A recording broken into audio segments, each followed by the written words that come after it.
Flashback. A day in my life as a nice city student.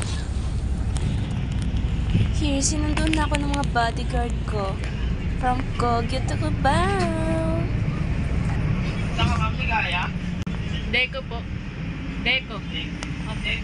Look at my expensive car, guys. So introvert kasi ako. Once na hindi ako kausapin ng isang tao, hindi ko rin sila kakausapin.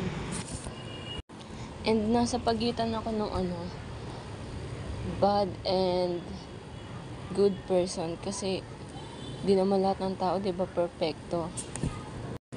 Mahilig din ako sa pastries, ice creams, and bananas. Ayun, yung mga favorite ko na yun.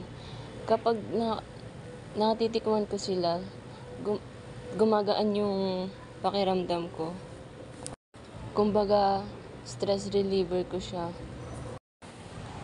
Actually, naguguluhan na rin ako as of now. Pero, kaya pa naman. Me as a person, gusto ko yung mga taong nasa paligid ko na napapasaya ko. And sana, in the future, yung mga batang nangangailangan ng foods, care, maibigay ko yun sa kanila.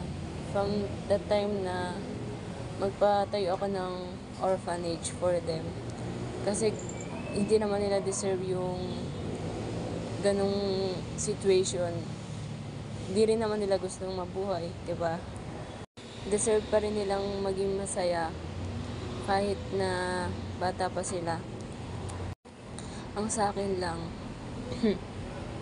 sana maging successful yung mga taong nasa paligid ko. Kasi, deserve naman nila yun eh.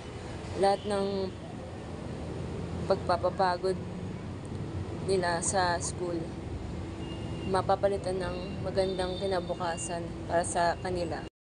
Who am I as a student?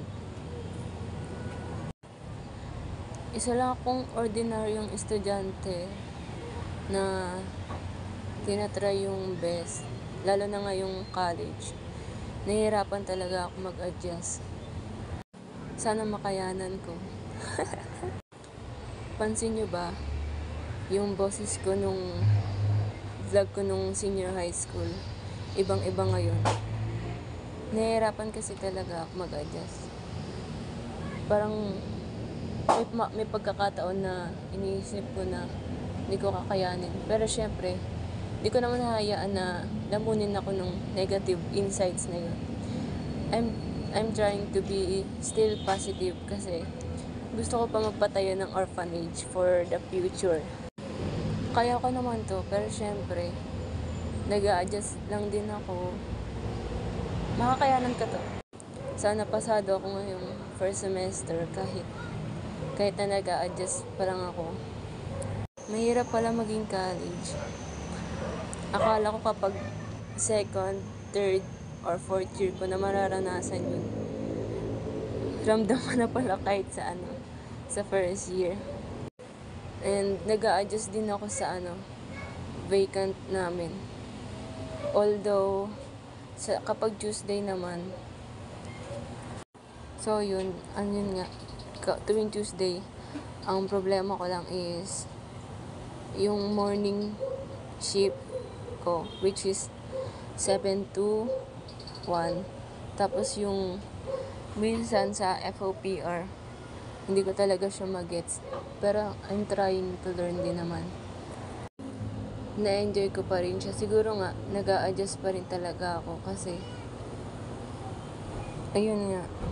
Pero sa ITCL, okay naman ako dun. Kasi, danas ko na rin talaga yun nung senior high school ako eh. So, all goods lang. Honestly, ang hirap maging estudyante kapag dito sa All-Fall, lalo na kapag financially unstable ka. Pero hanggat kaya ng parents ko na mabigyan ako ng money, thankful pa rin ako sa kanila. Kasi alam ko na they are doing their best din naman eh. Kasi this is their second time na maging parents. And ayun, kaya namang tiisin. Alam kong kaya ko. Kasama ko si Lord eh. Thankful din ako palagi kay Lord kasi di niya ako pinapabayaan. Kapag may problema ako, nagbibigay siya ng sign as comfort sa akin.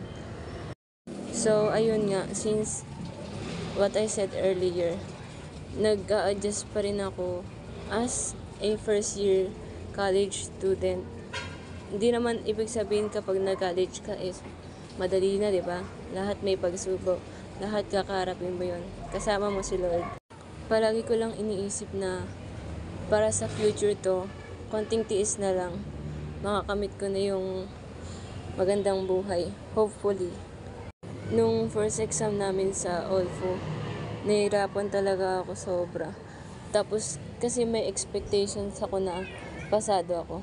Although, pasado naman talaga, pero ayun nga, sobrang taas ng expectation ko.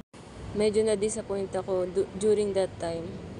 And also sa midterm, disappointed pa rin ako sa score ko. Sabi ko, babawi ako this finals kung kakayanin. Kasi for me, nagugulahan talaga ako kung ano yung pwede pang reviewin. Tapos yung sa ano. Pero as far as I can, kaya ko naman. Itong video na to, may isa kasi kang kaklase na nahihirapan sa binary to decimal, decimal to binary. So, ako naman, since may knowledge naman ako dyan during senior high school, tinuruan ko siya kasi basic knowledge na lang yun din sa akin. Kaya nga, kung kaya kong makatulong, tutulong ako sa kanya. And happy naman ako na nakakatulong ako sa ibang tao. Sana ganito pa rin ako in the future kasi gustong gusto ko talaga na makatulong sa ibang tao. Hindi lang sa studies, kundi sa life nila. Like, magbigay ng foods, like, ng school supplies, makasupport ng local products, ganun. And proud ako dun. Natutuwa ako kapag every time na may gustong kumausap sa akin. Hindi lang dito sa bahay. Pati doon na rin sa school. Kapag may free time, mag-uusap talaga kayo para malibang mo yung sarili mo sa situation mo na nakaka-stress. Yung communication na kasi yun, isa yun sa mga positive ways para malesen yung stress mo. Hindi lang dito sa bahay, pati na rin doon sa school. As much as I can, nakikipag-communicate talaga ako sa kanila kasi once na nanahimik ako, kung ano-ano na yung pumapasok na negative sa utak ko. Kaya, ayun, ang inisip ko pa rin, ayoko rin kasing masaktan yung sarili ko. Ayun, isa yun sa mga way ko para malibang ako. Pero minsan kasi may pagkakataon na gusto ko yung mag-isa lang ako kasi minsan dun sa mas nahanap ko yung comfort sa silence sa silence ng paligid ko. And honestly, I'm really happy na I'm doing well. Hindi ko hinahayaan na lamunin ako ng negative thoughts ko. Kasi, delikado yun. Ayoko ng ganun. Mahal ko pa rin yung sarili ko kahit na may ganun. Alam ko maraming tao yung nagmamahal sa akin.